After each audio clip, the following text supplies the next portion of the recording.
Ողջույն բարեկամներ, այսօրվա հաղորդում ուզում եմ սկսեմ լավ նորությունով։ Լավ նորություն մենք ստացանք այսօր Շվեյցարիայից, ինձ զանգեց ինձ հարազատ մարդ և տեղեկացրեց, որ Շվեյցարիայի հայ համայնքը մերժում է տիրադավ թեմի առաջնորդին, երևի հիշում եք, այնտեղ կար չէ Գուսան անունով ինչ-որ թեմի առաջնորդ, որը հայտարարել էր, որ միանում է փաստորեն Ների խմբին,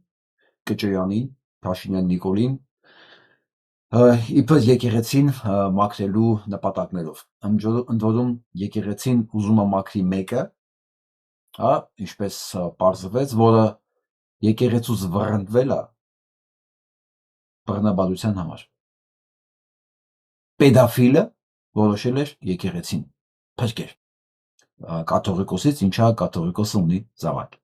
դուստր։ Ինչ որ այա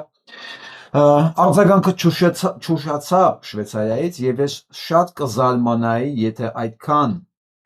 ակտիվ քաղաքականապես գրագետ Շվեյցարիայում այդ ամեն ինչը լուր անցներ, որովհետև ես ուզում հիշեցնեմ, որ այս արշավը սկսվեց կաթողիկոսի դեմ հենց Շվեյցարիայում կաթողիկոսի կողմից արցախցիների վերադարձի մասին խոսելուց հետո։ Ես հիշեցնեմ, որ Շվեյցարիայի բողոքական եկեղեցին էր կազմակերպել հենց այդ հանդիպումը, որտեղ որ քննարկվել էր արցախցիների վերադառնալու իրավունքը, այնտեղ հոգևոր հուշարձանների պատմական մշակութային ժառանգության պահպանման հարցերը։ Մի խոսքով, այդ ամեն ինչը կազմակերպվել էր հենց Շվեյցարիայում, եւ Շվեյցարիայի թեմի առաջնորդը որոշել էր, որ ինքը այդ պիղծը, այդ մանկապիղծը մնացած մանկապիղծերի հետ, սա բան չի, ածական չի, ժողովուրդ ջան, սա փաստեր է։ Ինքը պետք է մնացած պիղծերի հետ, հեսա անդրադառնալու ենք, հերթով բոլորին անդրադառնալու ենք, մի խոսքով դրանց հետ պետքա փրկեր եկեղեցին։ Եվ այսպես ես միանգամից ստացա ընկերոջիցս զանգ, որ իրանք ընդունել են հայտարարություն, որ մերժում են պարակտիչ բոլոր դրսևորումները հայ համայնքում եւ որոշակի գործողություններ են իրականացնելու եւ այս հայտարարությունը հենց դրա մասին է։ Նույնիսկ շվեյցարական ճշգրտությամբ գրել են երբեն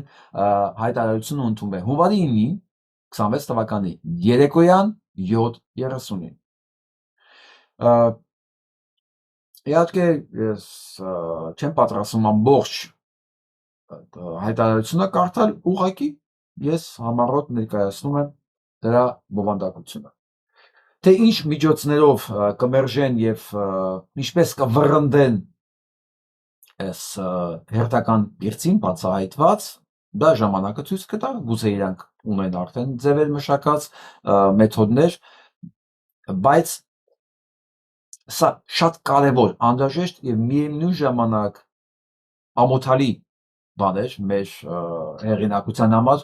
որ այդքան պատկառելի միջավայրում Շվեյցարիայում, որտեղ իրենց նախաձեռնությամբ այս ամեն ինչը հայ եկեղեցու եւ հայ ժողովրդի նկատմամբ կատարվում էր, ու մեկ էլ հայ համայնքի հոգևոր առաջնորդը դավաճանում այդ երկրին, սկզբունքներին, մարդասիրությանը, մի խոսքով ամեն ինչին, ինչ որ հնարավոր է։ Այս առումով իհարկե ամոթալի է, բայց համայնքի ուղիղ պատասխանը առանց վարանելու, ընդհանրապես հաջորդ օրը փաստորեն, մեկ օր անցավ այստեղ, ինչեւ երևի հավաքվեցին, որոշեցին, որ սա անպատասխան եւ անպատիժ պիտի չմնա։ Ես հիմա ակնկալում եմ նույն բանը Լոս Անջելեսում։ Լոս Անջելեսի ես չասեմ համայնքը, որտեղ ինքը շատ ցրված է, բայց կառույցները հեղինակավոր իրենք իրավունք չունեն լռելու։ Այս սկզբունքայնությամբ պետքա արտահայտեն իրենց վերաբերմունքը մյուս չասեմ սրբապիղծ, ուղիղ ասեմ, արվամոլ իրենց հոգևոր առաջնորդի, թեմի առաջնորդի նկատմամբ։ Ու բոլոր նրանց, ովքեր աջակցում են այդ արվամոլին, իրենց անունները ես ասել եմ, ես չեմ ուզում նորից անդրադառնալ, բայց եթե ստիպեն, հաթաթ նորից կանդրադառնամ, սկսած սարկավագից մինչև իր քահանաները։ Լոս Անջելեսում գործող հայ համայնքի խոշոր ներկայացուցիչները, ասենք Մալմինները պետք է նույն սկզբունքանությամբ արձագանքեն։ Եվ այդ ժամանակ տեսնեք Փաշինյան Նիկոլից ընդհանրապես ինչ կմնա եւ հաջորդ տիրադավը պոտենցիալ արդեն 10,000 անգամ կմտածի։ Բացահայտվի ստանա ապտակը, թե լրի եւ փորձի դիմակայել ԱԱՑ-ի ճնշումներին, որոնք ընկած դռնեդուր այսօրվա վիճակով ամբողջ Մասիս քաղաքով եւ ամբողջ աշխարհով մեկ փաստորեն դռնեդուր ընկած կամպրոմատների միջոցով փորձում են Փաշինյանի Նիկոլի կողքը քաշեն տիրադավերին։ Ես ձեզ նորից ասել եմ, չէ՞, թե մի բան կա, որ ԱԱՑ-ն ունի ձեր վրա, վստահ եղեք, մի ժամ հետո մեր սեղանի վրա է դա։ Մեկ ժամ հետո մեր սեղանի վրա է դա։ Դե հիմա դուք վերցրեք ձեր համար գցեք բռնեք։ Որին է ավելի դուրին դիմակայելը ԱԱՑ-ի, թե ինֆորմացիայի տարածմանը։ Հետո էլ մի հատ էլ ապտակ համայնքից։ Ես կսպասեմ ուշի-ուշով կհետևեմ ինչ է կատարվում եւ ինչ ընթացք է ունենալու Շվեյցարիայում հայ համայնքի բողոքի մերժման ակցիան, ես ձեզ պարբերաբար կտեղեկացնեմ դրա մասին, իսկ շանակության համար ուզում եմ ցույց տամ ձեզ այս նկարը, հոյակապ աշխատանք է։ Խնդրեմ 5 հոգի, այս են 5-ն են, որոնց մասին ես միշտ խոսում եմ դրանց նույնականացնելով մեկը մեկին։ Սրանք ինչ ընդհանուր բան ունեն։ Ինչ ընդհանուր բան ունեն սրանք։ Դա հին սերունդն է։ Հին մենտալիտետն է։ Հին։ Ամեն մեկը մտածում է 21-րդ դարում հնարավոր է եւ կարելի է եւ անհրաժեշտություն կա հող խլելու այդ ձևով իշխանություն պահելու համար։ Թրամփը իր գոյությունն ու արժեքը հիմնավորում է նրան, որ ինձ կարող է որոշումը խլել Վենեսուելան, ստե կարելի է կողքը դնել նաեւ Գրենլանդիան, որի մասին այսօր հստակ ասել է, վերցնելու ենք մեկը, գրավելու ենք, հեշտ ճանապարհով, դժվար ճանապարհով, այս մեկը գրավելու ենք։ Պուտինը, որ իր միսիան տեսնում է ու ձևակերպել է ռուսական հողերի собираться русских земель, հա թող սեսերների անգամ թարգմանեն սա, ռուսական հողերի վերադարձնող։ Չինաստանն է Թայվան ուզում հետ բերի, դե Թայվանը Չինաստանի մի մաս է, ուղղակի սովետական ամերիկյան հակամարտության արդյունքում սովետական միությունը հանձնեց Չինաստան, ներդրություն ամերիկան հանձնեց Չինաստանը սովետական միության հսկման վերահսկման ներքո, բայց իրան պահեց Թայվանը։ Չինաստանը Թայվանն ուզում վերադարձնի, դե Արցախը իր ամբողջ տարածքներով պլյուս Հայաստան նաև, հա, Ալիևի երազանքն է եւ Նետանյահուի ձեռքում էլ Գազան է, բայց փոքր է այս քարտեզը, շատ փոքր է, որտեղ Գազան դա ընդամենը մի աստիճանն է իրագործողությունների նպատակների մեջ, իրանք Հորդանանից, Թուրքիայից, Իրանից, չէ, ներողություն, իրան չեն հասնում, Սիրիայից, Եգիպտոսից տարածքներ ունեն նկարած իրենց վերականության մեջ, ասկեն իրենց քարոզչական վերականությունների մեջ, որոնք պետքա գրավեն, որպեսզի երազանքը իրենց իրականացնեն։ Մի խոսքով, ինչ ընդհանուր կա բան կա այս բոլորի մեջ։ Բոլորը հանցագործներ են։ Ես կասեի բացի Չինաստանից առայսօր, որ առայժմ, ասենց ասեմ, հա,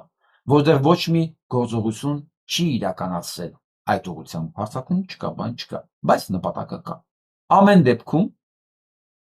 մնաց 4-ը ռազմական հանցագործներ են։ Ինչքան էլ որ ուզում է Փաշինյան Նիկոլը փրկի Ալիևին, մնում է ինքը ռազմական հանցագործ։ Մեկնակ առաջ։ Վերջապես կաթողիկոսը որոշեց կտրուկ քայլերի անցնել։ Այսինքն նույնիսկ ոչ թե կտրուկ, այլ տրամաբանական։ Եվ պաշտոնանք արեց վարչապետին միացած եպիսկոպոսին։ Ինչ է սպասում մյուս 9-ին եւ ամենակարևորը, ինչու առայսօր նրանք պաշտոնանք արված չեն եւ փիլոնազրկված չեն, ավելի ճիշտ, ոչ թե պաշտոնանք։ Պաշտոնակը ես կարծում եմ շատ մեղմ պատիժ է այս պարագայում, որովհետեւ դավադություն հյուսել եկեղեցու նկատմամբ ու դեռ մնալ քահանա Ես կարծում եմ անթույլատրելի է ուղղակի, որովհետև հարաբերություններն է ուրիշ, եկեղեցում, այնտեղ դա քաղծառայություն չի, որ դու պաշտոնանկ անես ընդամենը, դա ընդամենը մի փոքրիկ մասն է, դավաճանի ընդհանրապես փիլոնազուրկ են անում, եւ այսպես ինչով են հիմնավորում, տևական ժամանակ կանոնական դաշտ վերադառնալու հորդորներից հետո Գարեգին II այսօր պաշտոնանկարեց Նիկոլ Փաշինյանին միացած 10 եպիսկոպոսներից մեկին, Գևորգ եպիսկոպոս Սարոյանն այլևս Մասյացոտնի թեմի առաջնորդը չէ։ Եվ հարց է տալիս, արդյոք մյուսին կհեռացվեն, թե ոչ։ Ես կարծում վաղուց պետք է հեռացած լինեին։ Եվ միանգամից շուշացավ Տիրադավերի առաջնորդ, ինքն իրեն արդեն կաթողիկոս եւ հոգեվոր առաջնորդ հռչակած Փաշինյան Նիկոլը, որը հայտարարում է, որ կաթողիկոսը չի որոշում, ով կլինի թեմի առաջնորդ, ով իրան կընդունի աշխատելու, ով ոչ։ Գնալով շատ զավեշտալի է դառնում հայկական իրականությունը։ Շատ։ Գնալով ավելի երևի դժվար է դառնալու Փաշինյան Նիկոլի ձեռքից սնվող նրա քարոզչությունը իրականացնող վարձկանների գործը, որովհետև նրանք պետք է ամեն օր ապացուցեն, որ բոլոր հանցագործությունները, սահմանադրության կետերի խախտումը, որ իրականացնում է Փաշինյան Նիկոլը, դա օրինական է։ Հավատացեք, դա հեշտ գործ չի եւ մեծ ջանքեր է տանելու իրենցից։ Բայց հասկանում եք, որ իրենք դրա առաջ չեն կանգնելու, որտեղ դրա դիմաց վճարվում է։ Եվ իրենք պետք է հիմա մտածեն ձևեր ապացուցելու, հիմնավորելու համար, թե ինչ իրավունքով է Փաշինյան Նիկոլը իր վրա վերցրել այս քաոսի նախաձեռնողի դերը։ Չէ՞ որ սա քաոսի անարխիայի սկիզբն է։ Դու ոնց կարող ես որոշել հոգևոր դաշտում, որտեղ ոչ մի դու ազդեցություն չունես, ոչ մի լծակ չունես, ինչ իրավունք ունի որոշել կաթողիկոսը։ Կաթողիկոսն է չէ նշանակել այդ պաշտոնին։ Որ դու չես նշանակել։ Սահմանադրորեն դու այդ իրավունքը չունես։ Դու հոգևոր առաջնորդ, թեմի առաջնորդ, եպիսկոպոս, ոչ մի մեկին չես կարող նշանակես։ Դու այդ իրավունքը ոչ սահմանադրորեն, ոչ էլ կրոնական կանոնական օրենքներով դու դա չունես, դու աստիճան չունես, դու ոչ մեկ ես։ Եվ հիմա ամբողջ վարձկանների դաշտը պետք է ապացուցի, այո, որ կարելի է նման հայտարարություններ անել, նման որոշումներ կայացնել եւ հետո հիմնավորեն, որ հաջորդները, որոնք կփոխադինեն Փաշինյան Նիկոլին, եթե նրանք որոշեն, որ ասենք իրենք էլ չեն ճանաչում այդ օրվա թեմի առաջնորդներին, կաթողիկոսին, իրանք էլ նույն ձևի իրավունք ունեն հեռացնել, նշանակել, ենթարկվել կամ ԱԱՑ-ին ուղարկել այս հանցագործությունները անելու համար։ Չէ՞ որ սա չի, որ դա մենակ Փաշինյան Նիկոլի մենաշնորհն է։ Եթե դա կարելի է, ուրեմն կարելի է բոլորին։ Եվ ինչ են ուզում սարքեն պետությունը։ Ինչ քաոս։ Անարխիա։ Ես այդ Փաշինյան Նիկոլի որոշումները, հայտարարությունները եւ իրան որպես վարչապետ եւ որոշումներ ընդունող չեմ ընդունում 2025 թվականից։ Այդ ներողություն 20 թվականի նոյեմբերի 10-ից ես ուղղակի չեմ ընդունում, նա իմ համար հանցագործ է եւ հայազգի թշնամի։ Հիմա ես հարց եմ տալիս։ Ես իրան չեմ ընդունում։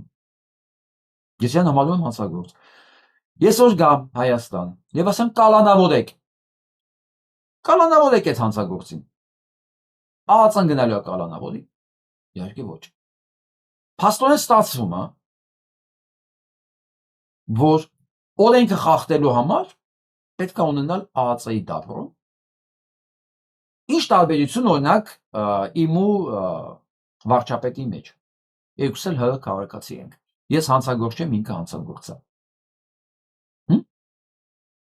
Ես ասում, ես իրան չեմ ճանաչում, դե գնացեք ձերբակալեք։ Ինչի անպայման դուք պետք է վարչապետի հանցավոր հրամանները կատարեք։ Այսինքն կարելի է ենթադրել, որ հաջորդ վարչապետը որ եկավ, եթե ասեց Փաշինյան Նիկոլի նշանակած եպիսկոպոսները դուրս չեն գալի, գնացեք ձերբակալեք, դուք պետք է գնաք ձերբակալեք։ Այսինքն դուք պատրաստ եք իրականացնելու ցանկացած մեկի ցանկությունները, ովքեր նշված են վարչապետի հաթոռում, աթոռին, այդպես է դուրս գալի, բայց հիմա ամենազավեշտալին որն է, որ այս բոլոր պրոպագանդիստները դա պետք է հիմնավորեն, որ դա նորմալ է։ Որ ապագայում 26 թվի կլինի, երբ կլինի, որ հաջորդ վարչապետը եղավ, ինքն էլ նույն ձեր իրավունք ունի այս տիրադավերին կալանավորելու հրանք տա։ Անկախ այն սահմանադրեն դրա իրավունքը կա թե չէ, բայց պետք է այսօր հիմնավորեն, այո, վարչապետները կարող են այտենց այո, կազմակերպություններ ստեղծել, իրանք որոշել, որ կաթողիկոսը կարա նշանակի թեմի առաջնորդ, բայց չի կարող հեռացնել դրանից, պաշտոնազրկել։ Ոնց։ Եթե դուք ընդունում եք, որ նա թեմի առաջնորդ, հա, նշանակում է դուք ընդունում եք կաթողիկոսի որոշումը։ Դուք ոնց կարող է նույն կաթողիկոսի որոշումը ընդունեք մի հարցով, բայց մյուս հարցով չընդունեք։ Դա այդ մարդու լիազորության մեջ է։ Ես Փաշինյան Նիկոլի հետ չեմ խոսում հիմա, նա իմ համար աղբան է, ես կապ չունեմ։ Հիմա իրան արդարացնող վարձկանների բանակ կա, չէ՞։ Վաղը դնելու են Արամ Սարգսյանի, Խուշուջյանների նման, ցես ճպճպացնեն, ծամեն, այդ չգիտեմ, այդ անդեմ անիկնասել մասա։ Ու ապացուցի, որ դա ճիշտ է։ Հիմա ես հարց եմ տալու բանույն ձևի։ Դուք ո՞նց կարող եք ասել ինքը թեմի առաջնորդ է առանց ընդունելու, որ բանը կաթողիկոսի նշանակումը իրավական ուժ ունի։ Հո կարող է Գևորգը թեմի առաջնորդը ծնվե, եպիսկոպոսը ծնվե, չէ։ Ո՞վ է տվել այդ պաշտոնը իրան, կաթողիկոսը, չէ։ Դուք չեք տվել։ Այնպես որ դուք պետք է հիմնավորեք, ոնց է ստացվում, մի դեպքում ինքը իրավունք ունի նշանակի կաթողիկոս, եպիսկոպոս, ու դա դուք ընդունում եք, մյուս դեպքում դուք չեք ընդունել։ Այնպես որ մեզ հետաքրքիր ժամանակներ են սպասում։ Ճիշտ հասկացեք, այնպես չի, որ ես մտածում եմ իրանք չեն անելու, ամաչելու են, չէ, ուղղակի ուզում հետևեմ, որ հասկանամ որտեղ է այն գիծը բարոյական եւ տրամաբանական, որը այդ ճակերտավոր կոչված մարդիկ պատրաստ չեն անցնելու։ Ու ինձ ուրախացնում է այն հանգամանքը, որ լրագրողների մոտ էլ արդեն հասունացել այն կարգի գրագիտությունը, որ կարողանում են հենց հարցեր տան, հենց հարցեր ձևակերպեն, արդեն այս խայտարակ փաստերի համաստեղության մեջ համադրելով, որ սրանք հարկապ են ընկնում ուղղակի, իրանք պատասխան չունեն, բայց դա չի նշանակում, որ իրանք չեն անելու այդ հանցագործությունները։ Ամեն դեպքում գուցե սրանց մեջ լինի մեկ մարդ, որ պատրաստակամություն ունենա տրամաբանության մեջ պատասխանել այդ հարցերին, ուտեղ ինքը լիքը պրոբլեմներ ունենու, շատ մեծ։ Գնանք առաջ։ Տեսեք արդեն Մասիսում ինչ են անում։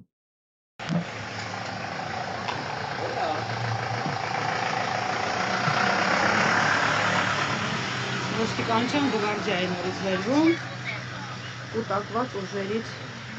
հետո։ Պաստորեն, ոստիկանական գվարդիան ստեղծվել է հարկատուների փողերով, որ Փաշինյան Նիկոլի հրամանները կատարի, թե ով իրավունք ունի նստավայրում լինել, ով իրավունք չունի նստավայրում լինել։ Հասկանում եք, որ սա պետության ատրիբուտների բացարձակապես մերժում է սա։ Մերժում ու ցանկացած մեկը, որ փորձի սա արդարացնել, նշանակում է ինքը պետականությունից ոչ միայն հեռու է կանգնած, ինքը համահանցակից է։ Ուզում շատ ճիշտ հասկանաք սա, ազգելի լրագրողներ մանավանդ, ովքեր որ նայում են կան հասարակ քաղաքացիներ, այս ամեն ինչը պետք է դիտարկել այդ անկյան մեջ, առանց զարմանալու, որ սա ինքը անում է, բայց պետք է հասկանալ ինչ կարգի հանցագործություններ անում, այսինքն մենք ամեն օր օրեկան ռեժիմով տեսնում ենք Հայաստանի Հանրապետության սահմանադրությունը ոնց է դարձրած, ասենք, ոտատակի շոր։ Եվ ուշադիր նայել, ովքեր են այս հանգամանքի նկատմամբ լոյալ։ Սա բան չի, թշնամական քարոզ չի, պետք է ուղղակի նայել, ովքեր են պետականության թշնամին, որովհետև չի կարող լինի պետականություն առանց գործող սահմանադրության։ Ինչ ուզում է լինի, ինչքան վատ ուզում է լինի սահմանադրությունը, եթե նա աշխատում է, դա արդեն ինչ որ պետականության կառուցվածք ունի, եթե դա չկա, ուրեմն մենք պետք է հարմարվենք այն հանգամանքի հետ, որ Հայաստանը վաղուց արդեն հանրապետություն չի, որտեղ չի գործում սահմանադրությունը, այլ միապետություն է, որտեղ միապետ ինչ-որ մեկը, պատահական հայտնված ինչ-որ մեկը, այսօր սա է, վաղը նա է լինելու, ու մենք պետք է պատրաստ լինենք մեր կյանքը, ճաշակը, հավատամքը ձևավորել այն արժեքների շուրջ, ճակերտավոր եմ ասում արժեք բառը, որոնք այդ չմարդը ուզում է տարածի։ Պատրաստ ենք մենք դրան։ Ու այսօր ցանկացած մարդ, որ սա կողմնակից է, ինքը ուրեմն համաձայն է դրան, ոչ միայն պատրաստ է, ինքը նաև համաձայն է։ Հետևաբար ովքեր են նրանք։ Արդեն դուք ասեք։ Սուրբ Թադեոս եկեղեցին է, առաջնորդանիստ եկեղեցին է Մասյաց Հոտնթեմի, որտեղի թեմակալ առաջնորդ այսօր պաշտոնանկի արվել, եթե ավելի ստույգ 3, եւ փոխանորդ է նշանակվել Ռուբեն Վարդապետ Զարգարյանը։ Տեսնենք ինչ է։ Աստորեն գվարդիայով եկել են, որ ապահովեն կաթողիկոսի որոշումների չիրականացումը։ Մի բան, որ այդ մարդու լիազորության մեջ է։ Հիմա կարող են այս ոստիկանները հավաքվել եւ իրականացնել Փաշինյան Նիկոլի որոշումների չիրականացումը։ Հնարավոր է դա, թե ոչ։ Հարց եմ տալի։ Եթե ոչ, ինչու ոչ, որովհետեւ ինքը վարչապետն է։ Հա, այսինքն փաստորեն, որպեսզի օրենք խախտել,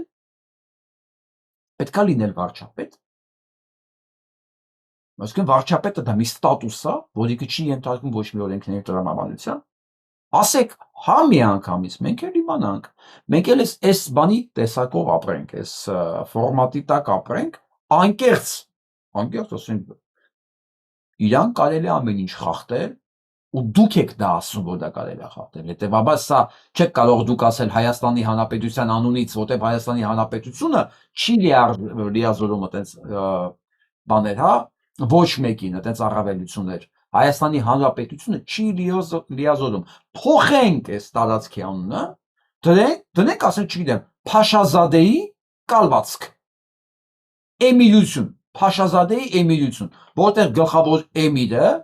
Սուլթան Փաշազադեն իրավունք ունի ինչ ուզենա անի, նշանակի հոգևոր առաջնորդ, հանի հոգևոր առաջնորդ, հա, մոլաներին բերի, հանի, ինչ ուզում անի։ Պատրաստ ենք սրա տակ ապրելու։ Եթե այո, խնդիր չկա, գուցե սա լավ տարբերակ է, չգիտեմ։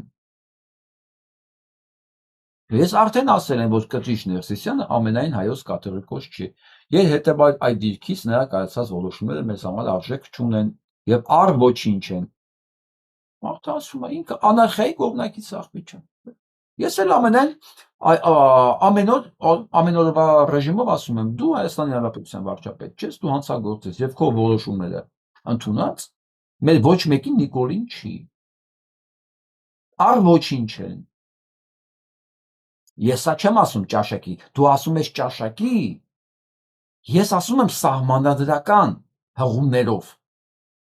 Իմ խոսքի մեջ իրավական հիմք կա, հղում կա։ Սրա խոսքի մեջ իրավական հղում չկա։ Հիմա ում խոսքն է ավելի իրավական ու ծանր։ Իմ թե իրա։ Հարգելի ճակերտավոր ԱԱԾ վհուկներ որսացողներ։ Առավոտից իրիկուն Մասիսում եւ մնացած համայնքներում քահանաներ որսացողներ, դուք ինչ եք դարել։ Դուք դարել եք Ալիևի վհուկները, դուք իրականացնում եք այն, ինչ որ ասենք 36-37 թվականներին իրականացնում են ամբողջ սովետական միության տարածքում։ Հետո որի ավարտից հետո նույն իրականացնողներին գնդակը հադեցին, ասեցին ոնց թե դուք ոնք եք խախտել։ Հա, ես մի անգամ պատմել եմ, չէ, Էյզենշտեյնի պահով։ Իրան տանի մեկ կանչում էին։ Ինքը ամեն անգամ չգիտեր, որ ինքը մտավ Լուբյանկա տուն գալու է, թե չի, ինքը համենայն դեպս ճամբրուկով էր գնում, անվերադարձ։ Ու ամեն անգամ ինքը նոր քննիչի էր տեսնում, որ իրան մեղադրում էին հակապետական գործունեության մեջ։ Բայց ինքը հետ էր գալի տուն, բայց ամեն անգամ իմանում էր, որ այն քննիչը, որ իրան նախորդ անգամ քննել էր սովետական միության անունից, չկա, գնդակահարվել է։ Դուք պատրաստ եք, ԱԱԾ-իստներ, պատրաստ եղեք, պատրաստ։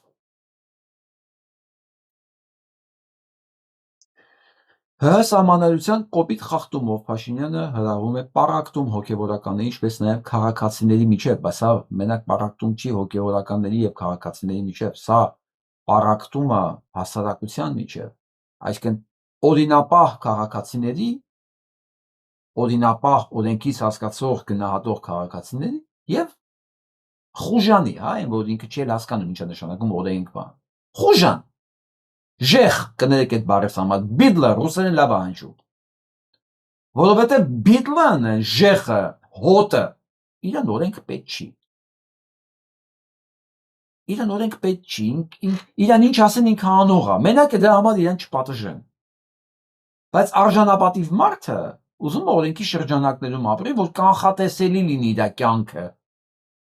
իր բիզնեսը, իր երեխաների ապագան։ Օրենքի շրջանակներում եւ իրավական պետության մեջ ուզում են ապրեն մարդիկ, ովքեր իրենց տարբերում են, իրենց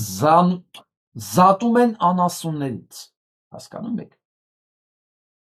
Անասունի համար է մեկ այդ խոտը որտեղ է դրած, ով է տալիս այդ խոտը, կտա թե չի տա։ Արժանապատիվ մարդիկ իրենք խոտ չեն ուտում։ Իրենք ուզում են իրենց աշխատանքով ապրեն։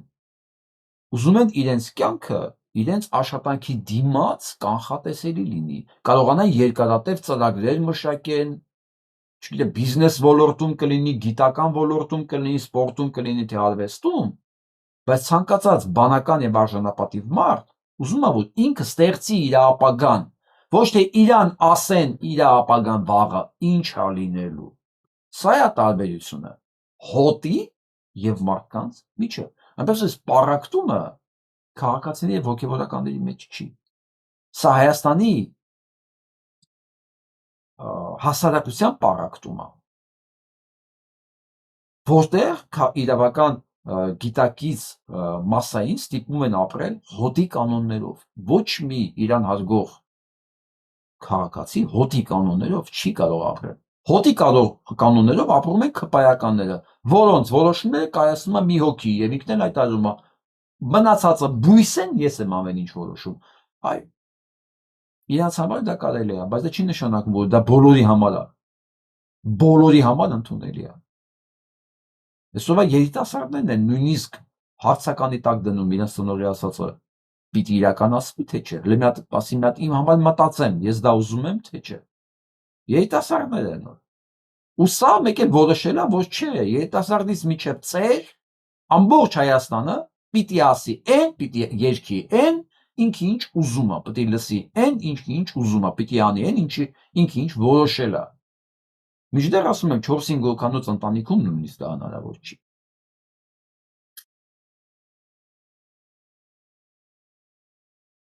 Բայց ամեն դեպքում ինչ ասում Արա Զոհրաբյանը, ընտրություն կատարելու ժամանակը ՀՀ սահմանադրության եւ Հայաստանի օրենքների բացահայտ կոպիտ խախտումներով Նիկոլ Փաշինյանը առաջին ներխուժել է հայ առաքելական սուրբ եկեղեցու ինքնակառավարման տիրույթ։ Տեսեք, ոնց որ գնա ինքը որոշի, որ Ադրբեջանում ինչ պետք է լինի։ Ինքը իրան թվում է, որ Ալիևը որոշում է Հայաստանում ինքը ինչ պետք է անի, ինքն էլ նույն ձևի կարող է որոշի, ասենք եկեղեցում ինչ պետք է լինի։ Երկրորդ, առաջնորդում է եկեղեցիների պարտության գործընթացը, առաջնորդում է։ Կարգալույծ եղած քահանաների միջոցով պատարակներ անցկացնելով, ինչպես նաև սուրբ եւ անմահ պատարակի կարգը փոխելով բովանդակության մեջ խմբագրում զեղչում կատարելով։ Երրորդ, կազմակերպել է եկեղեցիների զավթում եւ զավթում, ասենց ասեմ, հա։ Հրում է պառակտում հոգեվորականների, ինչպես նաև քաղաքացիների միջև։ Այս գործողությունները վերջին հաշվով տանելու են աղետի, ինչ վերաբերվում է եկեղեցականներին, ապա նրանցից ոմանք պետք է վախենալով կամ նյութական շահից ելնելով հանձնվեն Նիկոլ Փաշինյանի իշխանությանը։ Հասկանում եք ինչա կոչվում Նիկոլ Փաշինյանի իշխանությանը հանձնվել։ Նշանակում է Հայաստանում իշխանությունը ոչ թե ժողովրդինն է, այլ Նիկոլ Փաշինյանինն է։ Հասկացանք։ Որովհետև ժողովրդի իշխանությունը դա չի պահանջում։ Ուրեմն ցանկացած մարդ, ովքեր աջակցում են այս ամեն ինչ, ընդունում են, որ Հայաստանում իշխանությունը պատկանում է Նիկոլ Փաշինյանին, ոչ թե ժողովրդին։ Նույնիսկ ասում նշանակում է Հայաստանը այլևս հանրապետություն չի։ Ինքը պետություն չի։ ինքը միապետություն է, էմիրություններ, սուլթանատ։ Ինչ վերաբերում է եկեղեցիներին, ապա եթե նրանց ոմանք պետք է վախենալով կամ նյութական շահից ելնելով հանձնվեն Նիկոլ Փաշինյանի իշխանությանը, ապա թող կատարեն նրա իրենց ընտրությունը, այդ եկեղեցականները չեն կարող հետագայում արդարանալ,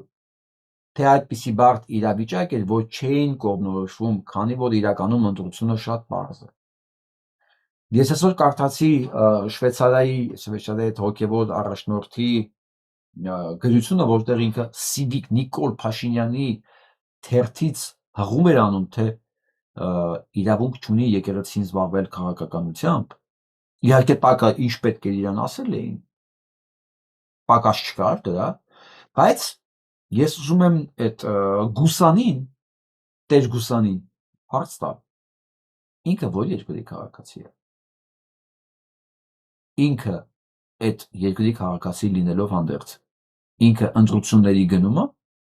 իսկ ինչքան գիտեմ, շատ երկրներում, մանավանդ եվրոպական երկրներում ընտրության գնալը պարտադիր է, չգնալը տուգանվում է։ Հետևաբար դու քաղաքականություն ես կերտում։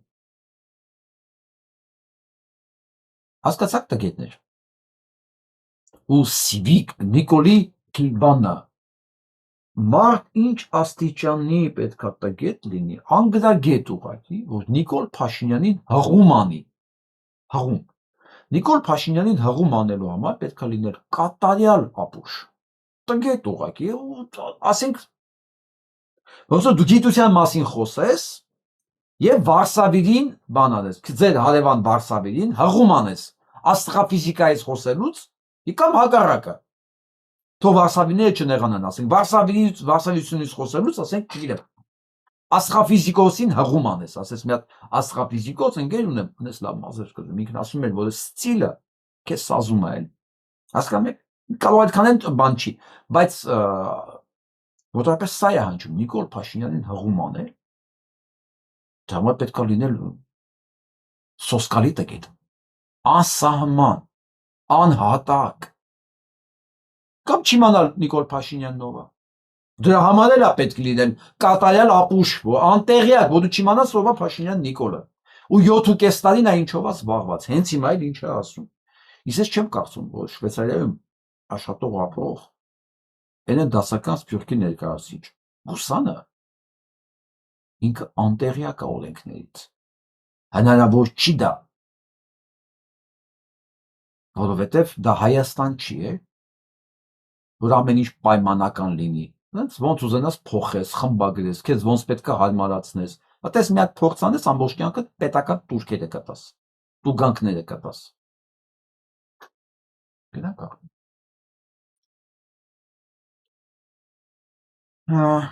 Տեր Հովնանի ապտակը Նիկոլ Փաշինյանին, վարչապետի պաշտոնանխնա արժեզրկողն ու նվաստացնողը չի դադարում գիշեր ցերեկ տրամաբանությունից զուրկ հայտարարություններ անել։ Ու վերջում, տղա ջան, իսկ ով է նրան առաջնորդող կարգել։ Եթե վեհապար հայրապետի որոշումները քո համար առ-ոչինչ են, ապա Գևորգը երբեք էլ մասսացոտնի թեմի առաջնորդ չի եղել։ Սա էլ հոգևորականի պատասխանը տգետին եւ տգետներին։ Տգետ ես վիրավորական իմաստով չեմ ասում, ես ուղղակի բնորոշում եմ դրանց մենթալ կարողությունները։ Խնդրեմ, հոգևորականի պատասխանը։ Կարճ եւ կոնկրետ։ Իսկ հիմա մեր գրագետ արդեն բանիմաց լրագրողների արդեն մեջբերում, հիմա արդեն Նիկոլին են ցիտում։ Այդ լսենք։ Ինչ բուն հարցը ձևակերպել է, ես ուղղակի հարցնեմ, ես կարող եմ օգտագործել դոմփել բառը իմ հարցի մեջ ձեզ հղում տալով,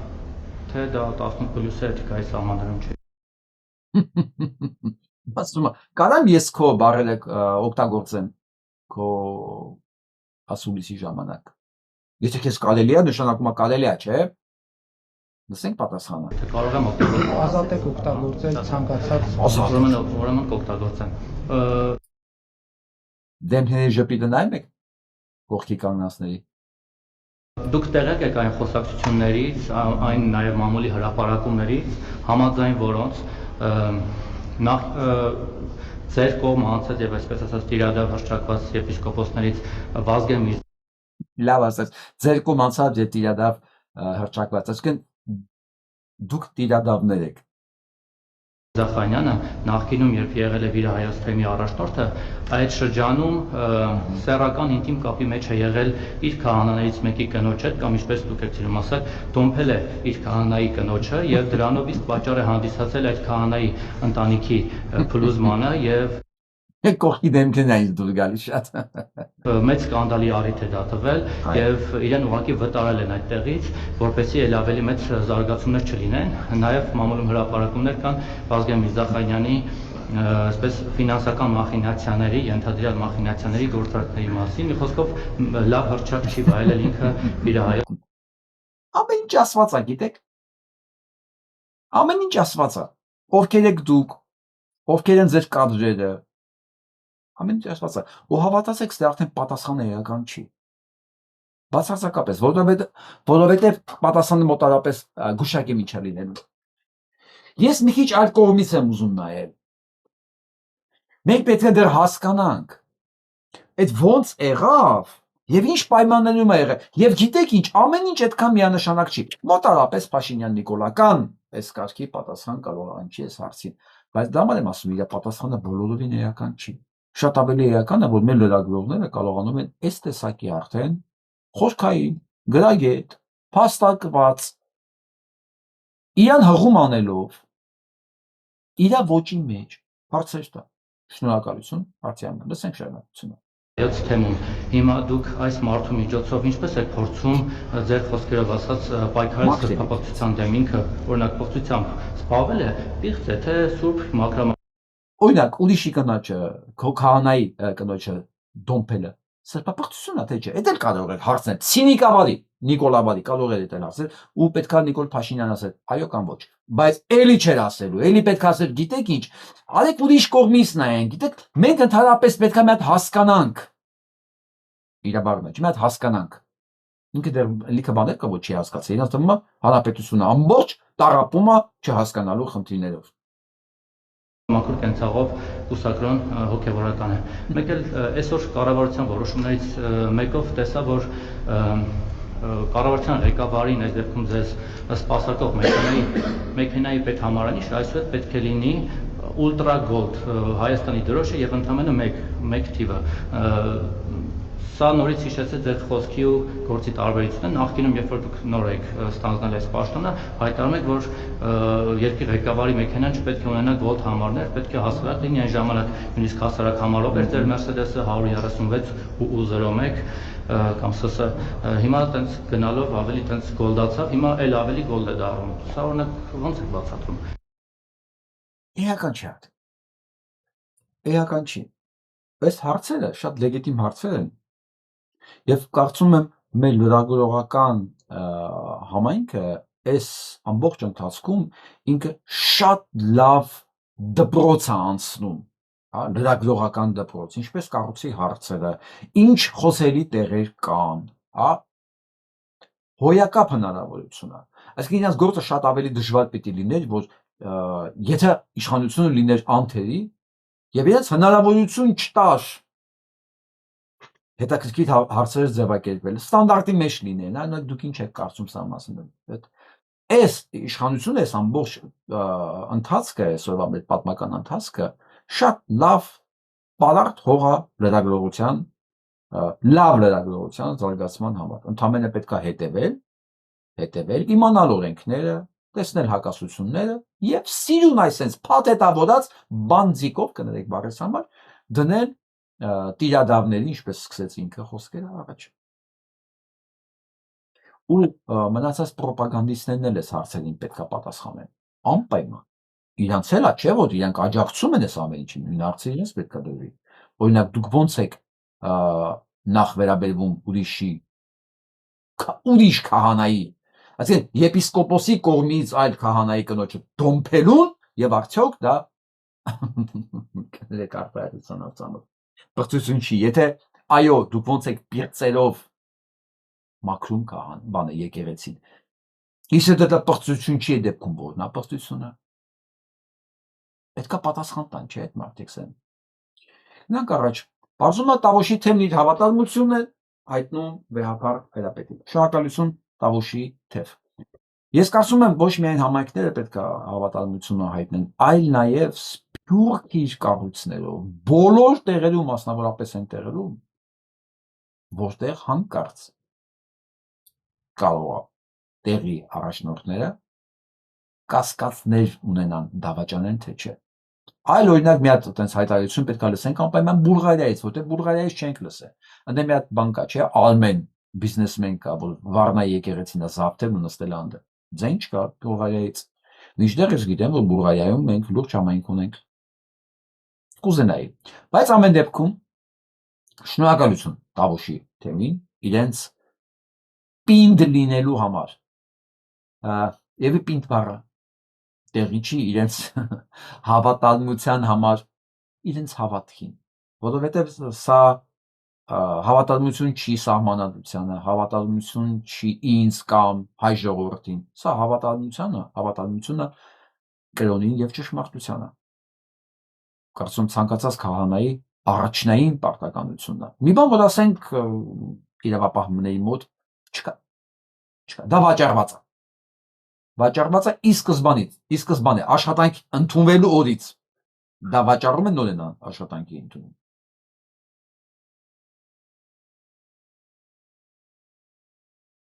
Գյումրիում դաժան ծեծի հետևանքով մահացած կնոջ ներկայացուցիչները վերաքննիչ են դիմում։ Գիտեք ինչ եմ ասում, հիշում եք այս դեպքը։ Ուղիղ 7.5 տարի առաջ։ Չէ, ուղիղ 7 տարի առաջ։ 18 թվականի, այլ 18 թվականի դեկտեմբերին էր։ Ինչ եմ ասում, ինչ եմ լավ հիշում, որովհետև հենց այդ ժամանակ էր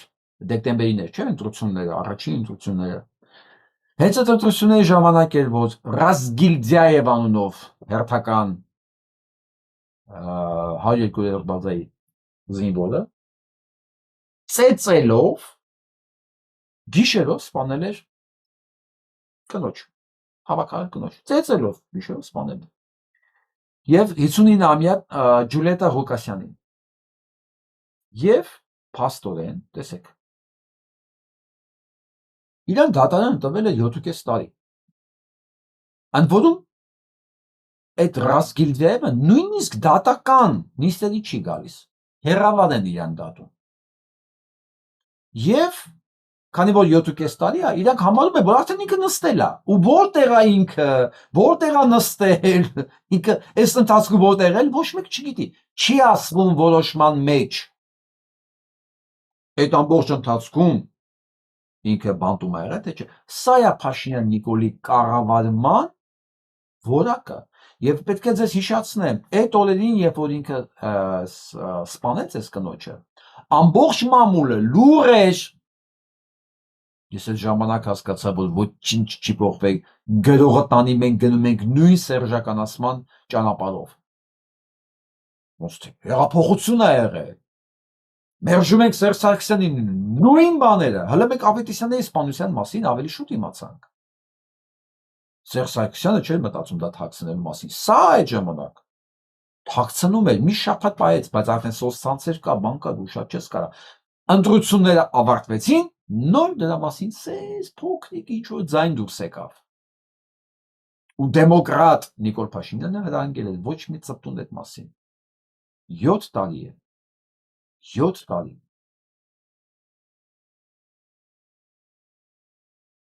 Վատնորություն ունեմ ադրբեջանական բենզին օգտագործողների համար։ Պարզվում է, մեծ դրա մասին ասում է Հակոբ Ագանյանը, քիմիկ, ֆիզիկոս կներեք։ Իր էջում գրում է, որ Հայաստան ներմուծած Ադրբեջանից այդ բենզինը, որի օկտանը բարձրացված է, այդ I95-ը, դա արհեստական ճանապարհով է բարձրացված, որտեղ Ադրբեջանը այդպես բենզին չի արտադրում։ Եվ այդ արհեստական ճանապարհով բարձրացված բենզինի այրումից, դա ինչ-որ ձև կա, ես դες չեմ ուզում տերմիներով ծանրաբեռնել,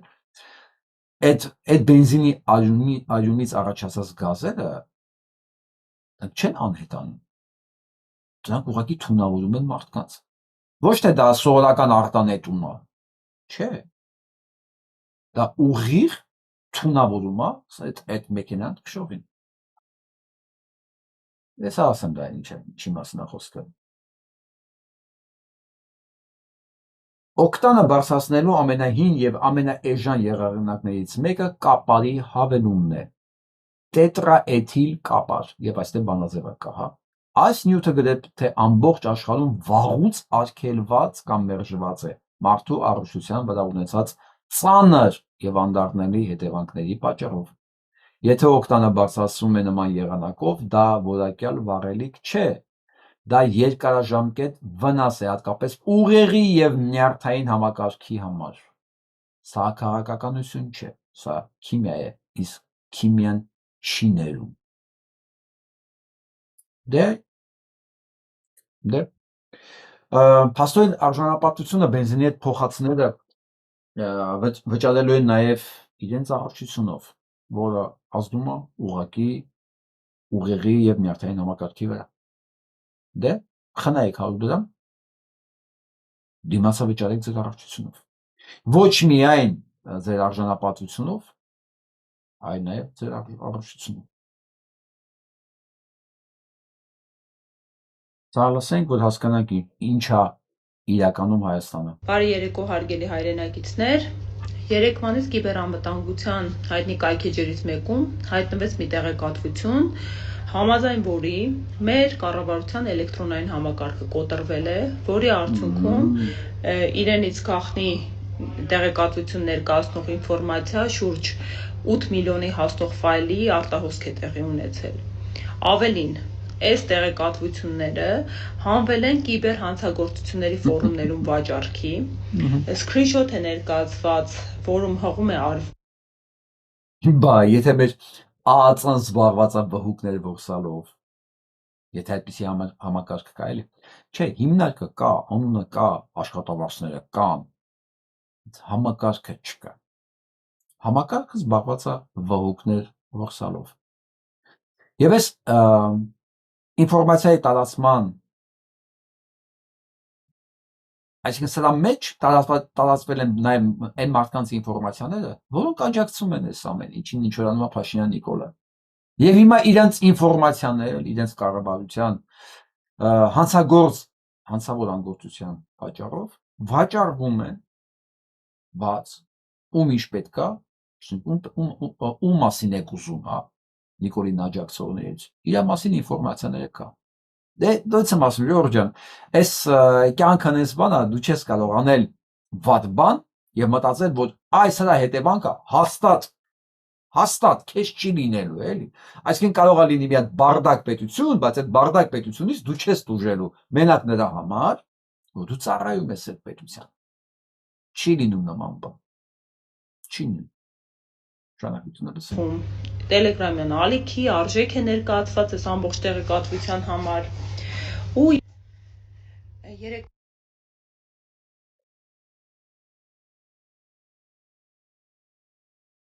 Ֆիդանն է հետաքրքիր հայտարարություն արել։ Ինչ որ մենք բոլորս գիտենք, բայց եւս մեկ անգամ ապացուցել է հայտարարել այդ մասին, որ Ամերիկայի Միացյալ Նահանգների շահերը լիովին համընկնում են Բաքվի Անկարայի շահերի հետ։ Եվ Ամերիկայի Միացյալ Նահանգները շատ մեծ ջերմեռանդությամբ է սպասվում Հայաստանի պարտադրված պայմանագրի սորագման։ Եվ ոչ միայն Հայաստանից,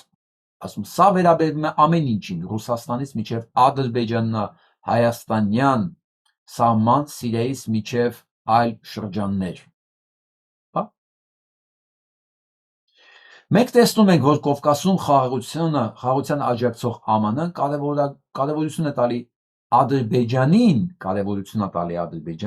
եւ ճնշում է գործածում Հայաստանի վրա խաղաղություն կնքելու համար։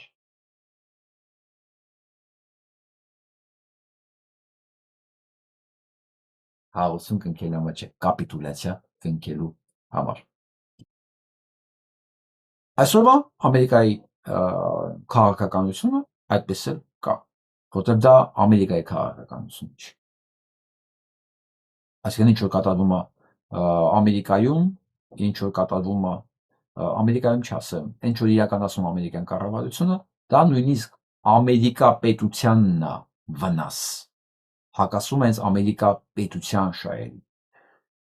Ամերիկայի կառավարությունը իրականացնում է այն, ինչ որ իրեն հրահանգում է։ Եվ Ես բազմիցս ասել եմ այդ հրանgnող երկիրներ, ով է նույնիսկ անձնական անունով։ Այնպես որ պետքա այս խնդիրը նայել ոչ թե հայ-ամերիկյան համագործակցության շրջանակներում, ես Ամերիկային վրայից չեմ գցում պատասխանատվությունը։ Ոչ, նա մեղավոր է, սա անելով նա պատասխանատու է, բայց պետք է հասկանանք, որ երկիրն է, որ սա իրականացնում է։ Ամերիկայի Մեծ Նահանգների ձեռքով։ Իսրայել։ Ու այն խոսակցությունները ես մեկ-մեկ կարծում եմ, չէ, որ Իսրայելը Թուրքիայի թշնամի է, այնտեղ հակասություն կա, այսօր եմ կարդացել, լուրջ թերթեր են գրում, որ Իսրայելը զգուշացնում է Թուրքիային, Թուրքիան զգուշացնում է Իսրայելին, բան։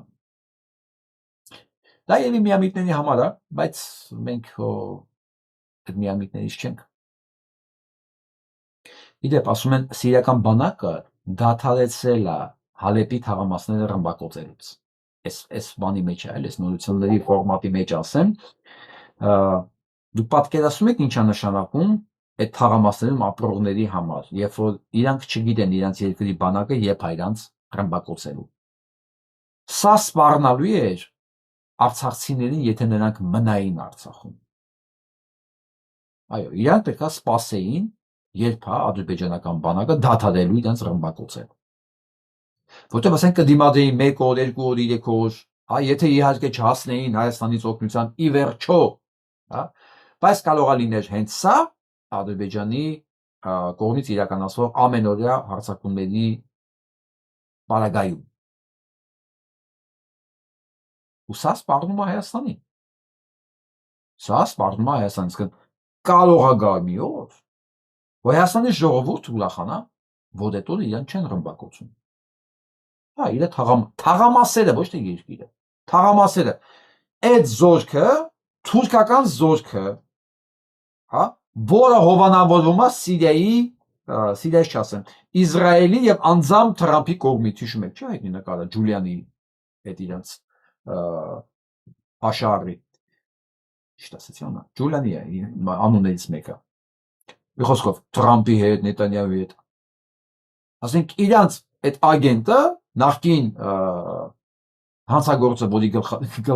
գլխագին էին նշանակել, կարծեմ $10 միլիոն, այսօր ինքն է որոշում ռմբակոծել այդ թաղամասերը, թե չէ։ Ու Սիրիայի բնակիչները այդ պայմաններում ապրում են։ Եվ Իսրայելի նպատակը նույն վիճակը ստեղծելն է Իրանում նաև։ Որպեսզի այդ բնակչության միակ երազանքը լինի այն, որ իրեն այս գիշեր չեն ռմբակոծելու։ Ինչ լավ ապրել, ինչ աշխարհաքաղաքական տեղ, դիրք, զարգացում, չէ։ Այդ բնակչության միակ երազանքը, որը շուտով ուզում են իրականացնել նաև Հայաստանում, պիտի լինի այն, որ իրան չեն ռմբակոծում։ Դա պիտի լինի իր համար ձեռքբերում։ Ոնց են Հայաստանում մարդկանց դարձրել այն աստիճան, որ այդ մարդը ուրիշ բանի մասին չմտածի, բացի օրվա հացը վաստակելը։ Իսկ այնքան վատ պիտի ապրի, այնքան կախվածություն պետք է ունենա պետական հիմնարկներից, կուսակցություններից, ուժերներից, որ նրա միակ մտածմունքը լինի օրվա հացը մի կերպ վաստակելը, որ հանկարծ մտքով այլ բան չանցնի։ Այտենց պայմաններում շատ հեշտ է ժողովրդին կառավարել։ Շատ։ Դրա համար էլ հենց այդ ժողովրդին կարող են ասել, ինչ է քո կյանքում տալու 20,000 դրամը, ինչ է փոխելու։ Մեկը դու չես տաքանալու։ Բայց իմ կյանքում ձեր բոլորի 20,000 դրամները փոխում է։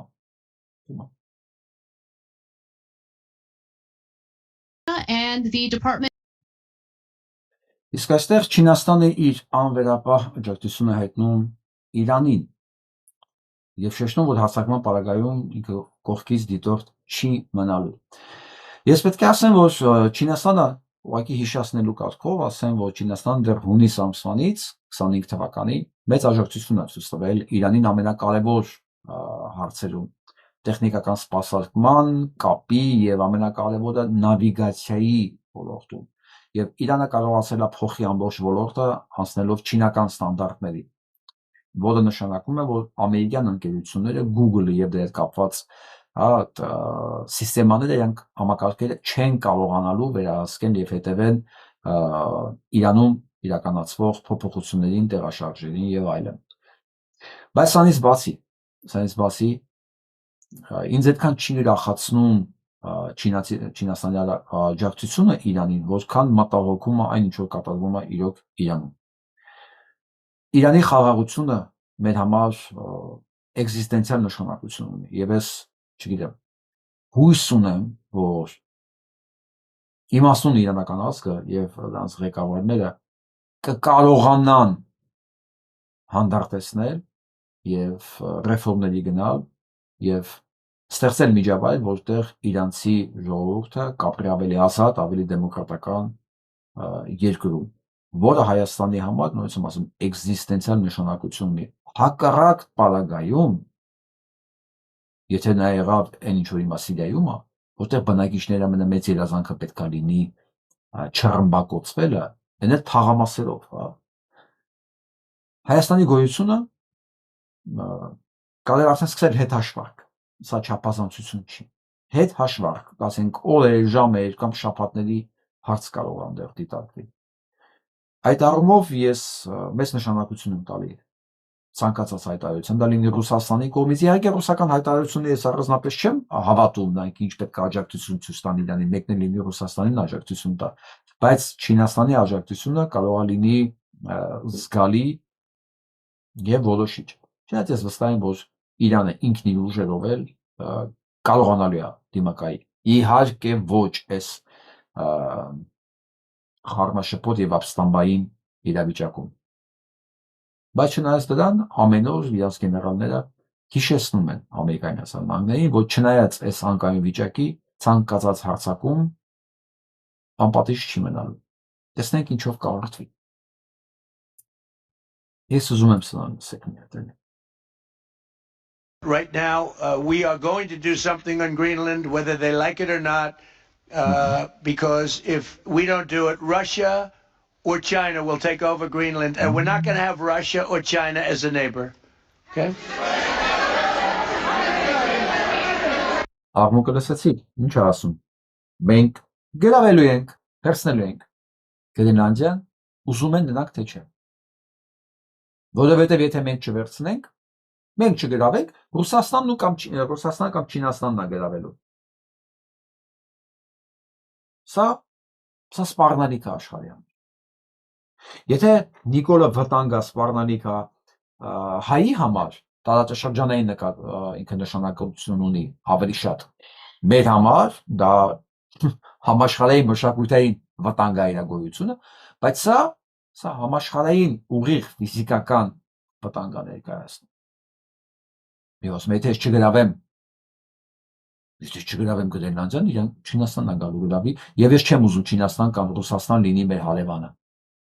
Դուք պատկերացրեք, ինչ Գրենլանդիան, Կանադան էլ գրավի։ Եթե Կանադան դու հիմա չգրավես, կամ Ռուսաստանը կամ ասենք Բրիտանիան գրավի, Մեքսիկան գրավի, ինչպես Վենեսուելան է գրավել։ Սա սոսկալի երևույթ է։ Եվ պետք է ասեմ, այս հայտարարությունից հետո այսօր կարդացի, որ Գերմանիան երկու ռազմանավ է ոտքից գլուխ զինված հսկայական ուղղաթիռների պարտքով ուղարկել դեպի Գրենլանդիա։ Եվրոպան լուրջ պատրաստվում է պատերազմի։ Դուք պատկերացնում եք ինչ կլինի սա հարձակման պարագայում։ Այսինքն կարող է չի բացառում լինի պատերազմ Ամերիկայի եւ ՆԱՏՕ-ի միջև։ Չէ՞ որ Դանիան ՆԱՏՕ-ի անդամ է։ Ցանկացած հարձակում դա նշանակում է հարձակում ՆԱՏՕ-ի վրա։ Ու Ամերիկան հարձակում ՆԱՏՕ-ի վրա։ Հաստատորեն Ամերիկան իրականացնում է Ռուսաստանի երազանքը։ ՆԱՏՕ-ն ստեղծվել է Ռուսաստանի դեմ։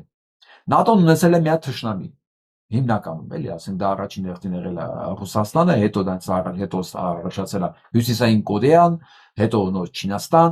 բայց ինքը ստեղծվել է Եվրոպայում, այս Սովետական միության դեմ, չգիտեք Ռուսաստան եմ ասում, Սովետական միության։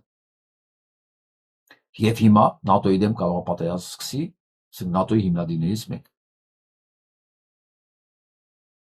Որովհետև Թրամփն է ղեկավար, որպես երկրի։ Իսորյան հարցնում են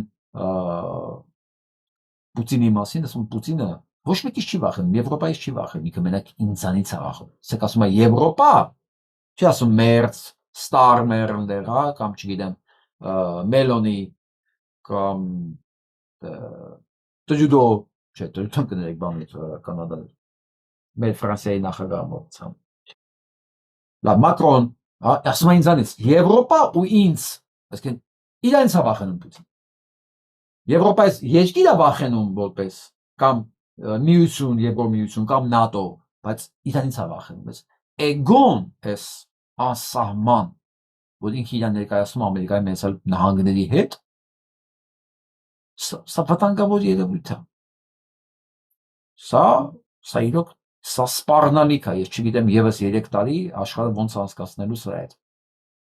Չնայած ես նորից եմ ասում 26 թիվը, այս հրեղեն ձին, ինչեր է բերելու, մենք շատ վտանգավոր եւ որոշիչ բան ենք ապրում, ինչերոց պատմական շրջան ենք ապրում, եւ համաշխարհային իմաստով եւ Հայաստանի իմաստով։ Դուք պատկերացնեք Ալիևն էլ կարող ասի, եթե հիմա չգրավեմ Հայաստանը, Իրանն է գրավել։ Եվ սա իր համար հիմք է գրավելու Հայաստանը։ Եթե Թրամփին կարելի է նույն ձևի հիմնավորել ներխուժում, ինչի ինքը չի կարող անի որ։ Ինչի։ Սա նրանց համար ովքեր հիացած են Թրամփով, ուրիշ ինչ է։ Այս ընկերս ամերիկացին է, հետաքրքիր բան ասում։ Մեր մասին։ You want to know something? I'll give you a quote. We're a third world country now. You want to know why? I'm an expert. I've been to them. I spent 17 months in Southeast Asia while the draft dodger was playing. Բեխոսկով ինչի մասն է խոսքը, Ամերիկայի Միացյալ Նահանգները երրորդ աշխարհի երկիր է դարձել։ Ու հիմնավորում է, ինքը էքսպերտ է, բանում է, գծառել 17 ամիս այդ ձևով եւ ինքը պրոֆեսիոնալ նաեւ զինվորական է։ Որովհետեւ ասում է Ամերիկայի Միացյալ Նահանգներում ինչպես աշխարհի երրորդ երկրներում հարցերը որոշվում են ոչ թե օրենքի շրջանակներում, այլ ուժայինների ձեռքով։ Եվ միանգամից ես եկա Հայաստան։ Փաստորեն երրորդ երկրի սահմանումը դա է։ Եթե երկրում հարցերը որոշվում են ոչ թե օրենքի շրջանակներում, այլ ուժայինների միջոցով, նշանակում է երկիրը երրորդ երկիր է, երրորդ աշխարհի երկիր է։ Այլ էլի լրագրողներին սա որպես ուղեցույց։ Ցանկացած Նիկոլա Հեն, ցանկացած գիտեք արդեն ովքեր են դրանք։ Իրանց հարց է պետք տալ։ Հայաստանը երրորդ աշխարհի երկիր է, թե չէ։ Ինչ չի կարող ասի։ Չէ, եթե չէ, բայց ո՞նց է որ Հայաստանում որոշում է ոչ թե օրենքը հարցերի լուծումը օրենքի շրջանակում, այլ ուժայիններն են որոշում, այլ ԱԱԾ-ն է որոշում, ասենք, ով պետք է լինի համայնքի ղեկավար, ով ոչ, թեմի առաջնորդ, ով ոչ, ով իրավունք ունի մտնի եկեղեցի, ով ոչ։ Ոչ թե օրենքը, ԱԱԾ-ն։ Սա ոչ չեն կարող ասեն սա գոյություն չունի։ Իհարկե սա փաստ է, չէ՞։ Նշանակում է Հայաստանը երրորդ աշխարհի երկիր է։ Դեպքում բան չէ երրորդ աշխարհի երկիր։ Դուք ո՞նց կարող եք երրորդ աշխարհի երկիր լինել ու խոսել դեմոկրատիայից։ Ով է պատասխանատու է դեպքում մեղավոր, որ մենք երրորդ աշխարհի երկիր ենք։ Դուք չեք կարող ասել, բանը վարչապետը պատասխանատու է, բայց մեղավոր չի։ Հա ինչպես պատերազմի համար ասվեց։ Այսպես բաներ կան, այսպես հակառներ կան, հարգելի լրագրողներ։ Սա գիտեք ինչի համար է կարևոր, որ մեր ունկնդիրը, մեր քաղաքացին, սա լսելով դաստիարակվի, զարգանա ու հասկանա, որ քաղաքական գործիչը վերլուծաբան է, որին ինքը լսում է։ Այդ հարցերին պետք է օրենքների սահմաններում պատասխանել։ Եվ ինքը հենց այդ սահմաններում պետք է գնահատի, ասենք ոչ թե սիրենք քաղաքական գործիչին կամ ոչ, ինչ է նշանակում սիրենք քաղաքական գործիչը, մենք սա մանկապարտեզ չի։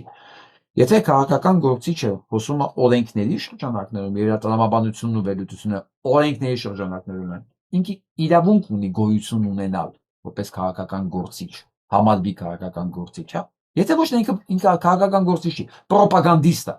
վարձկանա։ Իսկ եթե նա օրենքների շրջանակներում է խոսում, նոր դու կարող ես համաձայն լինել տեսակետի հետ կամ համաձայն չլինել կամ մի քիչ այլ կարծիք ունենալ, բայց օրենքների շրջանակներում լինելը դա պարտադիր է։ Եթե այդտեղ չի, նշանակում է նա ոչ մեկը, նա ուղղակի պրոպագանդիստ է կամ վարձկան։ Եթե պրոպագանդիստ է կամ վարձկան, նշանակում է վաղը կարող է այլ գումարի դիմաց այլ բան ասի։ Որը տենց է լինում է հիմնականում։ Գնանք առաջ։ Սա մեր հայրենակից Աննա Կասպարյանն է, որը մեզ տեղեկացնում է, որ Ամերիկայի Միացյալ Նահանգներում եւս մեկ մարդ է սպանվել ISIS կողմից։ Yet another American citizen, and when I say another, I do mean another. This time, the shooting happened in Ontario, California, and the Department of Homeland Security is putting the blame on the very American citizen that got shot. Դե խոսքով։ Այս այլի մեկ հոգու սպանել է, ինչպես հիշում եք Մինեսոտայում է սպանել, ու դիմացից կրակել էին այդ կնոջ վրա, այսօր ուրիշ են սպանել, եւ պարզվում է, որ Ամերիկայի Միացյալ Նահանգները հարկատուների գրպանից օրը $8 միլիոն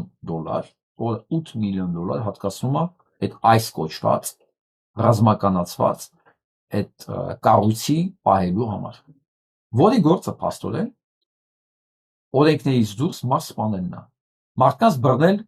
բանտեր լցնել առանց դատավարության, առանց հիմքերի, այտենց է պետք իրանց տենց անում են։ Ու պետք է ասեմ, որ այստեղ են Նյու Յորքի նոր քաղաքապետը, լսենք։ My message to ICE agents and to everyone across this city is that everyone will be held to the same standard of the law. If you violate the law, you must be held accountable. Ես զգուշացնում եմ այսին, որ Նյու Յորքում դու պետք է հետևես օրենքներին, խախտեցի օրենքները, դու պատասխան ես տալու։ And there is sadly a sense that is growing across this country that certain people are allowed to violate that law, whether they be Եվ ասում ցավոք, այս երկրում արդեն զգացողություն կա, որ որոշակի մարդիկ իրավունք ունեն խախտելու։ the president or whether they be the agents themselves. Եվ ասում նախագահից սկսած ինչ որ agentների վերջացած։ New Yorkers are facing twin crises in this moment. An authoritarian administration and an affordability crisis. Եվ Նյու Յորքում էլ այդ փաստորեն խնդիրը կա։ Եվ սա խնդրում նայեք, սա Նյու Յորքում է։ My God! No, that's ICE, man. Quit fighting. Give me your right arm now. He's still going, bro. Left cuff secure. Bring the other one. Guys, stop moving. Whoa! We're clear. Copy, we're good. You're cuffed. Central. This is 412. We have one in custody. Need training. Նյու Յորքում ոստիկանները NYPD ձերբակալում է այս աշխատողին։ Խախտել է օրենքը։ Զգուշացել է Մամդանին, զգուշացել է ով խախտեց օրենքը, կապ չունի ինքը ինչի աշխատողը։ Ինքը ձերբակալվելու է։ Ձերբակալել եւ վերջ։ Իսկ սան ձերբակալելուց հետո գիտեք ինչ հայտարարել Թրամփը, որ այն հրեաները այն սալասեն պոետի ես ոչ պատմեմ էլի։ Trump just posted this quote: any Jewish person that votes for Zohran Mamdani, a proven and self-professed Jew hater, is a stupid person. No, Mr. President, as a Jewish American, let me tell you this straight up. Zohran Mamdani is not anti-Semitic. You, Donald Trump, are the most anti-Semitic president in American history. Less yapping, more Epstein files, buddy. Ու հայտարարել է, որ ով ընտրել է Զորան Մամդանի, մանավանդ հրեաները, նրանք ապուշ են եւ անտիսեմիտիկ։ Ասում են, մի ամբողջ համայնքի Նյու Յորքի ընտրողները ասել է ապուշ։ Որովհետեւ իր այսին ձերբակալել է։ Աշխարհի Ամերիկայի փոփոխությունը սկսել է Նյու Յորքից, սկսել է արդեն։ Սկսել է, հունվարի 1-ից արդեն այստեղ են ղեկավարը։ Եվ ինչ ասում ես ընկերը։ Ասում եմ ես որպես Նյու Յորքից եւ հրեա ասում եմ ամենամեծ անտիսեմիտիկը եւ ամենամեծ հանցագործը դու ես դոնալ հետեւաբար ապուշը իսկ Վիսկոնսինում սպանած այդ կնոջ սպանած այս agent-ը հենց սա է ու հերը միանգամից իր մասին գրել է պատկերացրեք որ ինքը այստեղեն դեպիդեոա ինքը ամենա կոնսերվատիվ քրիստոնյան ամենա ու շատ լավ հայր շատ լավ ամուսին բա ու պարզվում է որ սա դե լրագրողները միանգամից բացահայտել են ով է այլ դեպքով էլ է սա խառնված եղել մի խոսքով բացահայտել են ով է ու պարզել են որ սրա կինը նույնպես էմիգրանտ է ու ինքն էլ էմիգրանտի զավակ է ինքը էմիգրանտի ամուսինը կինը էմիգրանտ է ու սա էմիգրանտ է սպանում։ Ու այն այդ կնոջը որ սպանեց, դա էմիգրանտ էլ չէ, այնպես բան է, Ամերիկայի քաղաքացի։ Ու հերն ասում է, հերա պարտայա տողը, որ ինքը ուժեղ քրիստոնյա է։ Ոնց որ Փաշինյան Նիկոլն ասում էլի։ Ինքը ինքան հավատացյալ է, որ պիղծելով գնում են եկեղեցի փրկելու։ Աշխարհը խելագարվել է։ Եվ արդեն վերջում ուզում եմ ես հրաշք գեղեցկույն նայենք իր հետ։ Հա։ Այս աղջկան տվածել է, որ ինքը թուրքմեն է։ Եվ այլն անալիզը, DNK-ի անալիզը ցույց է տվել, որ 100% հայկական ծագում ունի։ 100%։ Ես երանի եմ տալի այն օրվանը, որ մենք կարողանանք հնարավորություն ունենալ Թուրքիայում մասսայական անալիզ անելու հնարավորություն տանք։ Ուղարկենք, նվեր տանք, այսպես, նվեր այդ DNK-ի թեստերը։ Հաշված ամիսների ընթացքում Թուրքիայից բան չի մնա։ Սոս կբացահայտեն, որ իրանք հայ են, հույն են, ասորի են։ Հա մի 5-10% էլ կարող թուրք լինի, որոնք կամաչեն այդ բազմության մեջ, որ իրանք թուրք են։ Ու միանգամից իրանց տեսքից կերևա, որ իրանք թուրք են։ Որ այս հրաշքը հայ է։ Իսկ այն ռոդը թուրք է։ Իմիջիալոց պետք է ասեմ ձեզ 17-18-րդ դարերից, երբ որ սուլտանները սկսեցին իրենց հսկայական իմպերիան կառավարելու համար հրավիրել Եվրոպայից մասնագետներ, կառավարման մասնագետներ, ֆինանսիստներ, չնայած ճարտարապետներ, որտեղ իրանց դեբիլները չեն իրիկում, չունեն այդ ունակությունները։ Իհարկե հայերը հսկայական գործ էին անում, դրա համար էլ ցեղասպանության ժամանակ բանկերը, հեռագրատունները, փաստաբանները, բժիշկները բոլոր հայեր են։ Ամեն դեպքում իրանք ներ են ուզում Եվրոպայից։ Ու պալատա շահի միշտ արդեն ինքա որ թուրք չերևա եվրոպացի կին էին դերսում այդ կանայք իհարկե հрьяաներ էին եւ կամած պալատում թուրք երևալը ամոթ էր ամոթ ոնց որ ասենք ցարի մոտ կար բան բիդլը այնտեղ ժողովուրդ որի թքած ունեին եւ կար արիստոկրատիա որոնք շվեյցարի բանց էին ավստրիացի են գերմանացի են չինա ֆրանսիացի են անգլիացի են բայց ոչ ռուս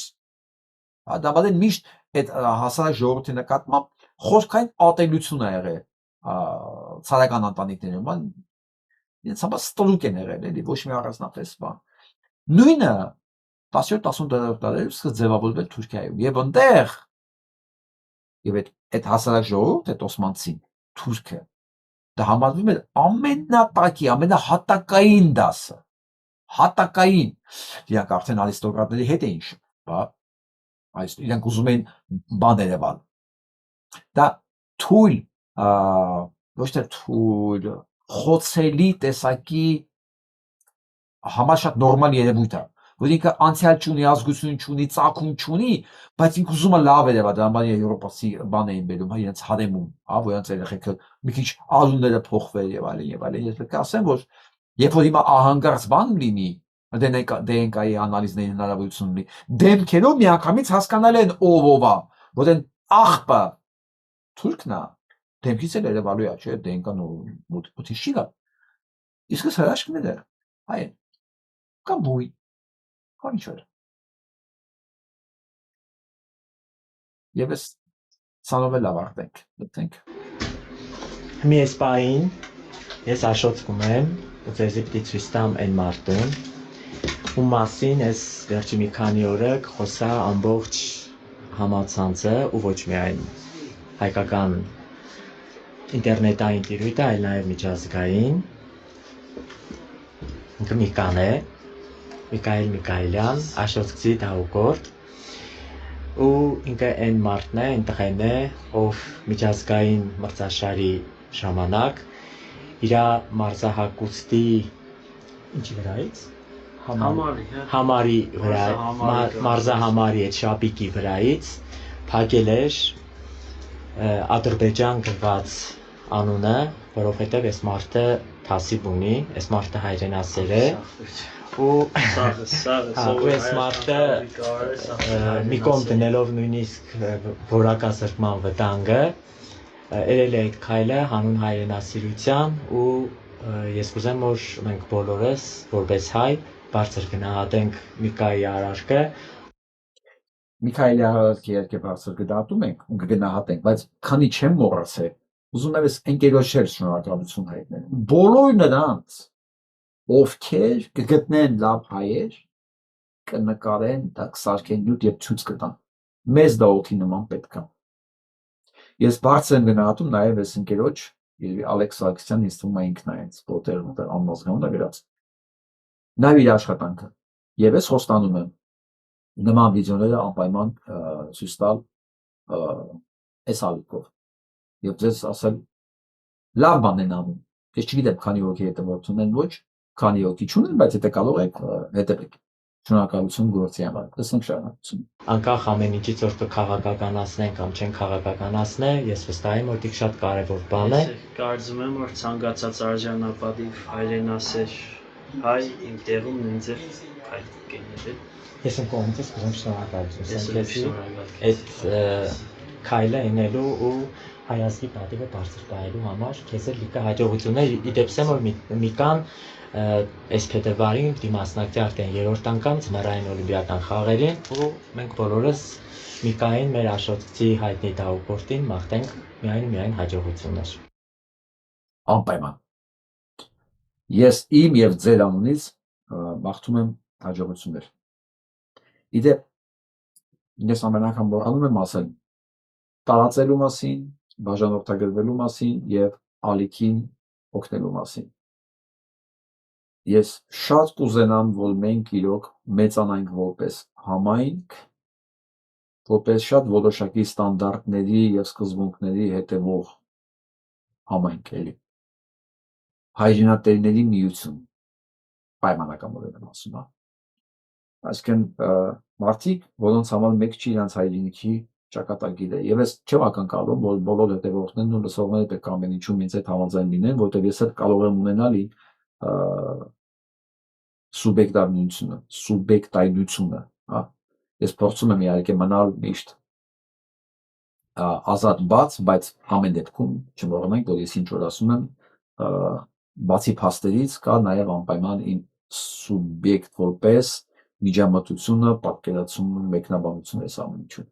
Նույնիսկ եմ ասում, ես չեմ նեղանում, երբ որ ինձ համաձայն չեն, ես նեղանում եմ, երբ որ մենք արժեքների շուրջ համաձայն չենք։ Այդտեղ եմ ես նեղվում։ Թե չէ, ես ուրախ եմ, ես